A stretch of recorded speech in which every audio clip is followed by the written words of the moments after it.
What if I told you that for the world's wealthiest families, the most important lessons are taught long after the school bell rings? While elite schools offer a top-notch education, the real secrets to keeping wealth and influence for generations are taught at home, over dinner, and in quiet family meetings. These are the lessons you just won't find in a textbook, no matter how prestigious the school. For these families, a formal education, whether it's at an Ivy League feeder or a great public school, is only half the equation. It's a stepping stone, a place to get credentials and make connections, but it is not the source of their lasting power. Today, we're exploring the dual education system of the old money elite, showing the stark contrast between what schools teach and what these families teach at home. This isn't just about private versus public schools, or even financial literacy. This is about the hidden curriculum of character, discipline, social grace, and wealth stewardship that formal education can't really provide. It's the unwritten code that has kept families like the Rockefellers and Rothschilds going for centuries, making sure their fortune is matched by their influence. We're going to break down the key principles that separate a classroom education from a legacy education. So stay with us as we uncover the lessons that truly build and preserve wealth across generations. Phase 1. The philosophy of education: credentials versus character. The first, and maybe the most important, difference is in the philosophy of education itself. For most of us, the point of school is pretty clear. Get good grades, earn credentials, and land a spot at a good university that leads to a high-paying job. Schools are basically meritocratic playgrounds where success is measured by test scores, awards, and college acceptance letters. Even the most exclusive private schools are ultimately in the business of producing successful students who can perform, achieve, and climb the conventional ladder of success. What schools teach: the chase for credentials.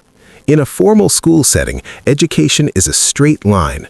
The curriculum is there to give you knowledge, develop critical thinking, and prep you for standardized tests.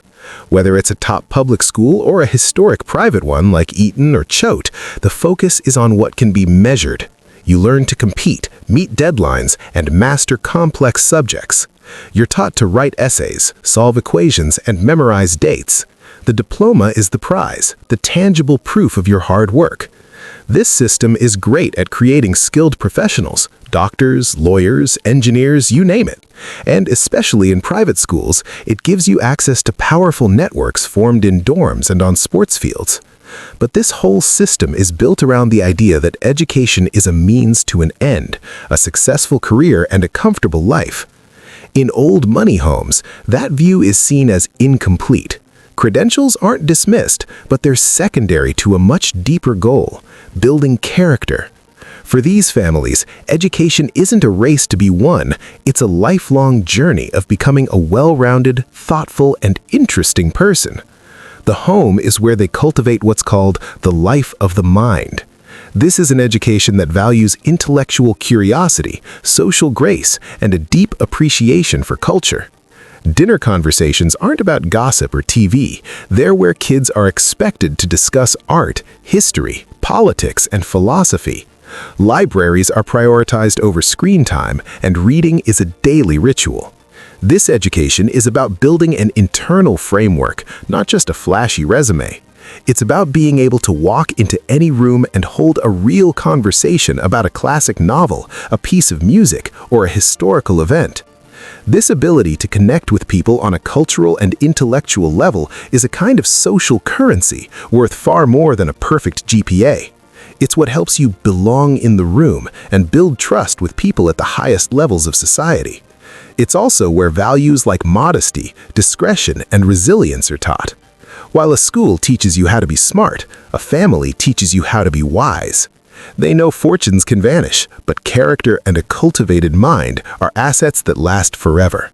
As old money families know, if your values decay, the fortune is sure to follow. Section 2. Financial literacy: theory versus lifelong practice. Nowhere is the gap between school and home education more obvious than with money. For most people, school offers little to no practical financial education. At best, you might get an economics class that touches on big ideas like supply and demand, but it's all theoretical. Basic skills like budgeting, investing, and taxes are almost completely missing. This leaves generations of students to figure it out on their own, usually through painful trial and error. What schools teach? A financial black hole. The modern education system is strangely silent about personal finance.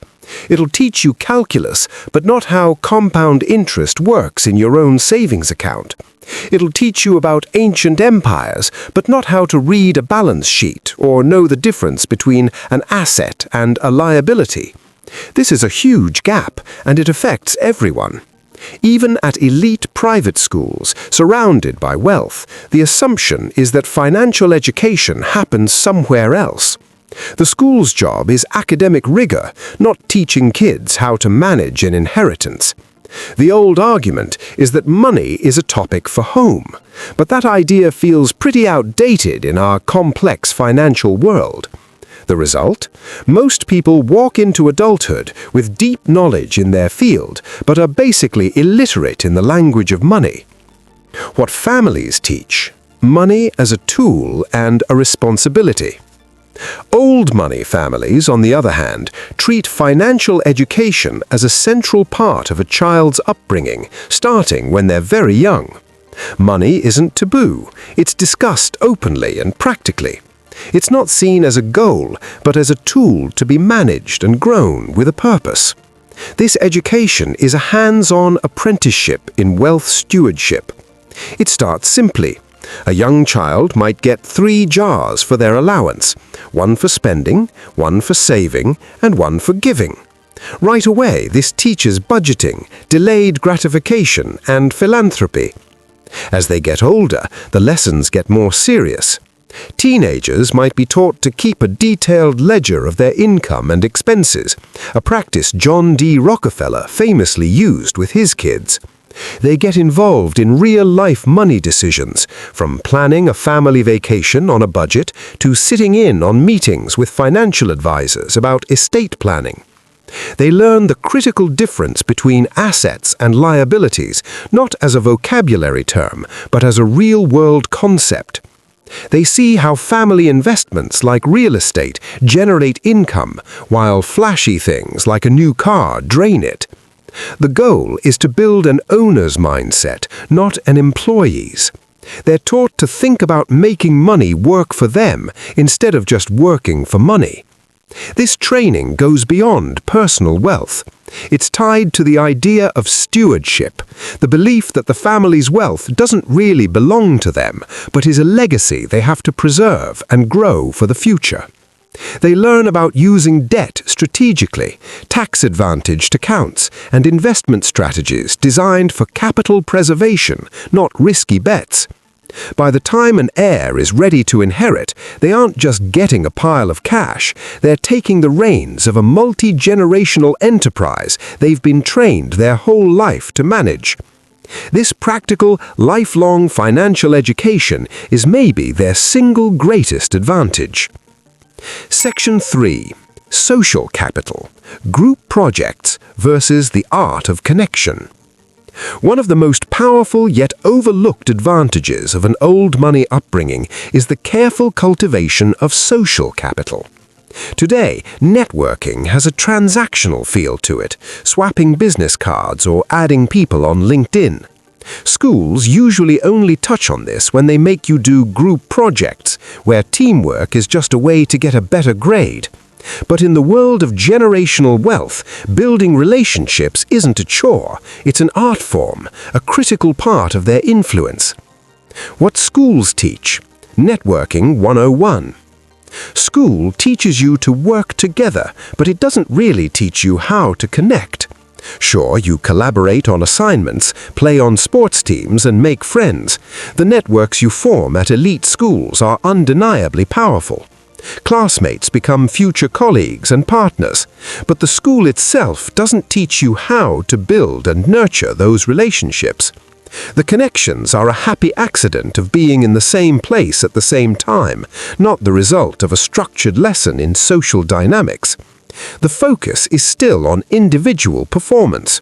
You're taught to be the smartest person in the room, not necessarily the most liked or trusted. Families teach how to build real relationships. Old money families know that social capital is just as valuable as financial capital, if not more. They teach their kids that real relationships are built on mutual benefit, genuine connection, and great etiquette, not on what you can get from someone. This starts at home, where kids are included in adult conversations early on. They learn to speak clearly, listen intently, and show respect to everyone, no matter their status, a lesson often learned from how the family treats household staff. Good manners aren't just about being polite, they're a sign of social intelligence and respect, and they open doors that money can't. Again, the dinner table is the training ground. Kids learn the art of conversation, how to discuss ideas and engage with guests in a way that's both smart and charming. They're taught to introduce people gracefully, a simple act that shows you're inclusive and socially aware. They learn to write handwritten thank you notes, a small gesture that screams gratitude and respect in a digital world. These are the little things that build a reputation for being thoughtful, reliable, and likable. Beyond just etiquette, these families place their children in circles that offer real social leverage. They encourage friendships with driven peers at the right schools and clubs. This isn't about social climbing, it's about surrounding their children with people who share similar values and ambitions, creating a powerful, tight-knit community that will support them for life.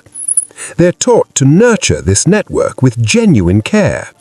Who you know, who trusts you, and who will vouch for you, that is the true currency of the elite. While school teaches you to let your work speak for itself, these families teach their children that your relationships are what give your work a voice. Discipline and work ethic are key to both school and the old money ethos, but they're approached in totally different ways. In school, discipline is mostly about compliance. It's an external force, rules, deadlines, and consequences designed to keep everyone in line. In a legacy family's home, discipline is an internal compass. It's a self-imposed structure built on routine, resilience, and a deep sense of personal responsibility. What schools teach, the discipline of following rules. The minute you start school, you learn to operate within a system of external controls. Bells tell you when to work. Teachers give you homework with firm deadlines. Grades are handed out as rewards for following the rules and penalties for failing. This system is great at teaching you to be on time, follow instructions, and be accountable to an authority figure. It creates a work ethic based on meeting outside demands, but it doesn't necessarily build an internal drive or the ability to manage yourself when no one's watching. It teaches obedience, not self-mastery. What families teach, the discipline of self-mastery. Old money families teach that real discipline isn't about following rules, it's about creating your own. It's the internal structure that frees you from chaos and bad impulses. This training is woven into daily life through routines and high personal standards. It starts with simple habits. The day might begin not with a mad bash, but with a calm, structured morning routine that sets a tone of purpose. Kids are taught to choose activities that build character over those that offer instant gratification, reading a book instead of scrolling social media, or practicing an instrument instead of binge-watching a show. This mindset extends to emotional control. Kids learn that while all feelings are okay, not all reactions are. They're taught to feel everything, show little, not to suppress their emotions, but as a strategic choice. Parents model this by handling conflict calmly and rationally instead of reacting with anger. This emotional discipline becomes a source of quiet confidence. On top of that, these families instill a powerful work ethic by making it clear that privileges are earned, not guaranteed. Many heirs are expected to get summer jobs or internships, not for the money, but to understand the value of labor.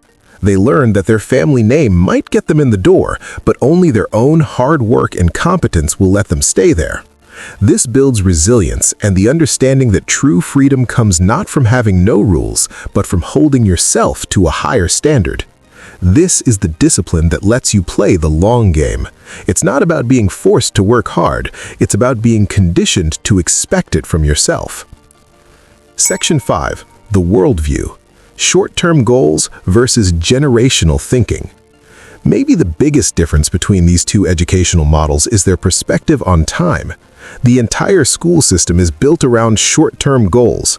The finish lines are always right there in front of you. The end of the semester, final exams, graduation.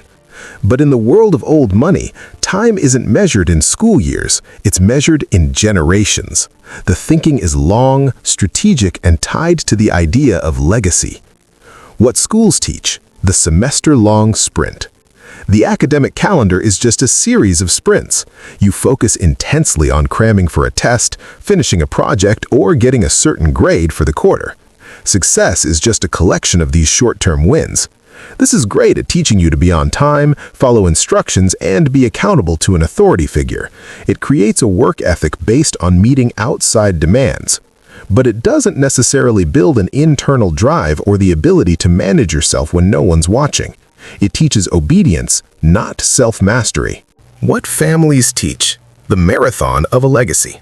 Old money families are on a totally different timeline. They're playing the long game, where the goal isn't just personal success, but protecting and growing the family legacy for generations to come. This long-term thinking is a core part of their home curriculum. It's taught through family stories, which serve as lessons in resilience and the long-term consequences of decisions made decades or even centuries ago. Many old money families even have a family constitution, a document that lays out their core values and long-term vision to guide the future. This generational view shapes every big decision. Investments are chosen not for a quick buck, but for stability and compound growth over 50 or 100 years. Careers are often chosen based on how they'll help the family's overall influence. Even charity is strategic, designed to build a positive legacy that lasts for centuries. Children are taught to see themselves not as individuals, but as links in a long chain. They have a duty to the past, to honor the work of those who came before them, and a duty to the future, to make sure the next generation has even better opportunities. This mindset creates a unique kind of patience and a detachment from short-term market hype or trends. While new money might chase the latest hot stock, old money prefers the slow, steady, and proven path. They get that real wealth isn't made in a day or a year. It's cultivated slowly, quietly, and deliberately over a lifetime, with a constant focus on the distant horizon. This long-term view is probably their ultimate secret weapon. It's what lets them survive economic storms, adapt to changing times, and ensure their name and their fortune will last for many lifetimes, not just one. So, as we've seen, the education of an old money heir is really a tale of two classrooms. On one hand, you have the formal school, which provides the grades, the brain power, and the initial network to make it in the world. That education is vital, but it's just the foundation. On the other hand, and far more importantly, you have the home. That's where the real curriculum for generational wealth is taught. It's at home where character is put before credentials. It's around the dinner table where financial literacy becomes a real lived experience. It's through daily habits and quiet examples that the art of connection is mastered and a will of iron is forged. And it's through family stories and a focus on legacy that short-term thinking is replaced by the deep patience of a generational mindset. What schools teach is how to build a career. What these families teach is how to build a dynasty. The school gives you the tools for individual success, but the home gives you the blueprint for collective, lasting success. This dual education makes sure that heirs aren't just rich, but are also capable stewards of that wealth, ready with the character and wisdom to make it last. Because, as they're taught, true wealth isn't just what's in your bank account. It's about the values you live by and the legacy you build. This intricate system of at-home education is what separates temporary riches from a lasting legacy. Of all the powerful lessons taught within these families, which one do you think is the most important for building not just wealth, but an enduring dynasty? Let me know what you think in the comments below. And if you found these insights valuable, be sure to subscribe and turn on notifications for more deep dives into the strategies that build and protect generational wealth. Thanks for watching.